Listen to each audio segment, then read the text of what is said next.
एक बार एक साधु महाराज गंगा के किनारे गांव में अपने शिष्यों के साथ स्नान कर रहे थे।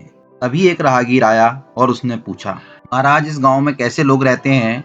दरअसल मैं एक दूर देश से आया हूँ और अपने रहने के लिए एक जगह तलाश रहा हूँ।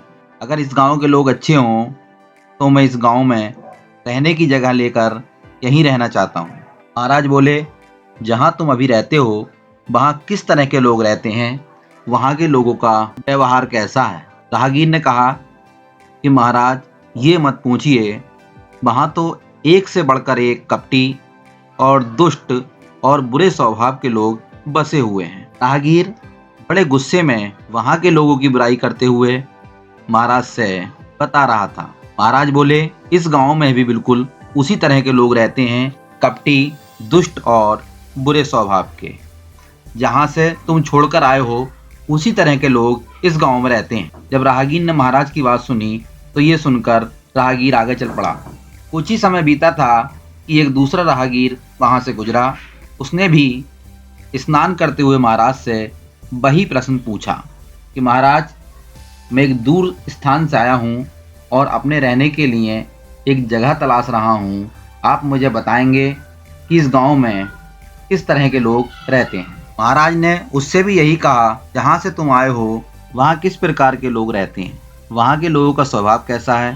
राहगीर ने कहा कि महाराज वहाँ तो बड़े सभ्य और सुलझे हुए तथा समझदार लोग रहते हैं। महाराज बोले, इस गांव में भी तुम्हें उसी प्रकार के लोग मिलेंगे जिस प्रकार के तुम छोड़कर आए हो, यानी सभ्य, सुलझे हुए और समझदार। इतनी बात कहकर महाराज अपने दैनिक कार्यों में लग गए, परंतु उनके शिष्य ये सब देख रहे थे और राहगीर के जाते ही उन्होंने महाराज से पूछा कि गुरुजी क्षमा करें, पर आपने दोनों राहगीरों को एक ही स्थान के बारे में अलग अलग बातें क्यों बताईं?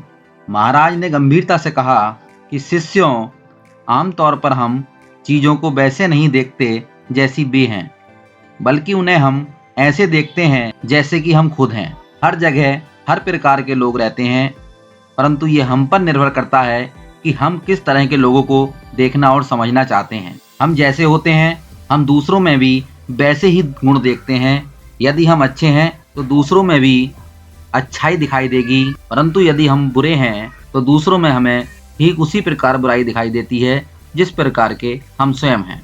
संसार में सभी प्रकार के लोग होते हैं।